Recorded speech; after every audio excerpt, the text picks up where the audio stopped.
Bonjour, je vous offre cette partie qui vous explique une nouvelle partie du système nerveux.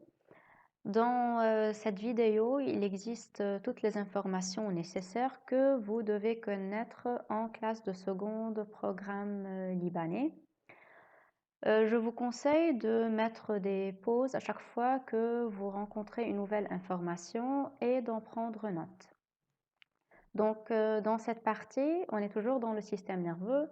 Après avoir vu la propagation du message nerveux qui est de nature électrique au sein d'un même neurone, nous allons maintenant voir comment ce message nerveux peut-il être transmis d'une structure nerveuse à une autre, notamment d'un neurone à un autre ou bien d'un neurone à un muscle.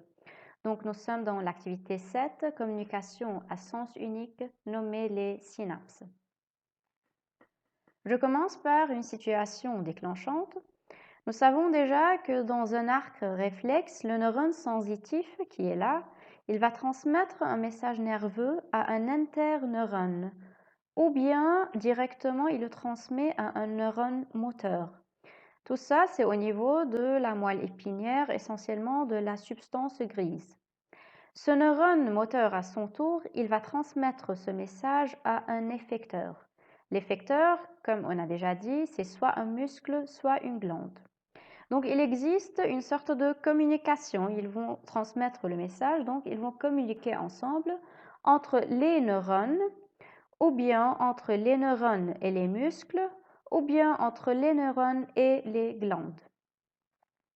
En effet, c'est cette communication qui s'établit entre les neurones et les différentes structures nerveuses qui nous permet d'être intelligents, qui nous permet de jouer du piano sans confondre les touches, qui permet à un joueur de foot de lancer le ballon vers l'intérieur du filet de façon trop précise.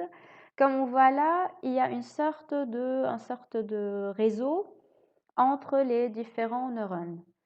Et comme on dit que plus il y a de communication entre les neurones, plus on considère la personne comme étant intelligente.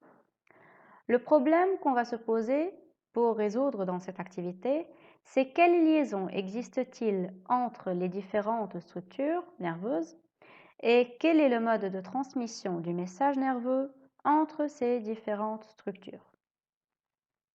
Donc on commence à répondre à nos questions. La communication entre les structures nerveuses, elle est nommée synapse. Et voilà, c'est le premier mot-clé, le premier terme scientifique à retenir dans cette activité. Donc la communication qui existe entre les structures nerveuses, elle est nommée synapse. Pour définir synapse, on peut dire c'est une jonction ou une liaison entre deux neurones, ou bien entre un neurone et une glande, ou bien aussi entre un neurone et un muscle. Donc ces trois formes de liaison de jonction sont nommées des synapses. Voilà, là aussi, c'est une autre image pour un réseau de synapses à l'intérieur d'un centre nerveux. La communication entre les structures nerveuses n'est pas directe parce qu'il n'y a pas de liaison entre les membranes et ça se fait à travers la synapse. Le mode de transmission du message nerveux, pour répondre à cette deuxième question, au niveau d'une synapse, il est de nature chimique et non pas électrique pour la majorité des synapses du corps, qui sont alors nommées des synapses chimiques. C'est-à-dire le message nerveux, il est transmis dans cette synapse par l'intermédiaire d'une molécule chimique nommée neurotransmetteur parce qu'il transmet le message nerveux, ou bien neuromédiateur parce que par l'intermédiaire de cette molécule chimique, on va pouvoir transmettre le message nerveux.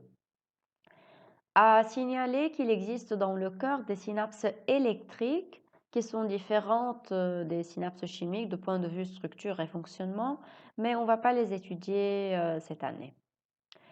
Il faut savoir les objectifs de ce chapitre, de cette activité, c'est de définir la synapse, de reconnaître le mode de transmission du message nerveux au niveau d'une synapse.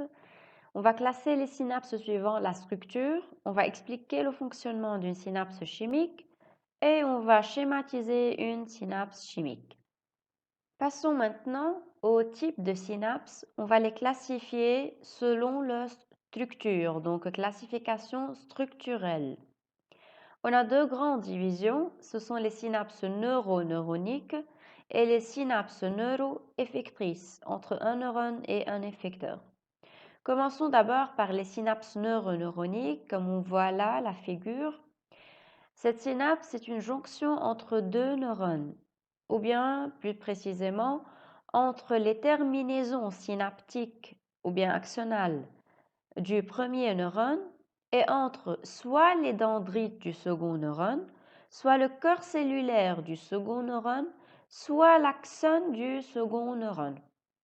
Donc le message va être transmis toujours du neurone 1 vers le neurone 2, c'est-à-dire des terminaisons axonales du premier neurone vers le reste du neurone 2. Ces synapses qui sont neuroneuroniques sont les plus fréquentes chez l'homme. Elles sont responsables des processus de mémoire, d'apprentissage et de plasticité. Et notons qu'au niveau du cerveau, plus on a de synapses neuroneuroniques, plus on est considéré intelligent, doué, capable de faire plus d'activités sportives de façon bien sûr plus professionnelle que les autres. Tout ça, c'est grâce à ces synapses qui existent en plus grand nombre que d'autres personnes. Passons aux synapses neuroeffectrices entre un neurone et un effecteur. Ils sont divisés en deux. Des synapses neuromusculaires, ce sont des jonctions entre un neurone et un muscle où les terminaisons synaptiques du neurone transmettent le message nerveux au muscle. Et le message n'est jamais transmis du muscle au neurone. Faites bien attention. Pour les synapses neuroglandulaires, comme leur nom l'indique, ce sont des jonctions entre un neurone et une glande, où les terminaisons synaptiques du neurone vont transmettre le message à une glande. Et c'est la même chose, le message n'est jamais transmis de la glande au neurone.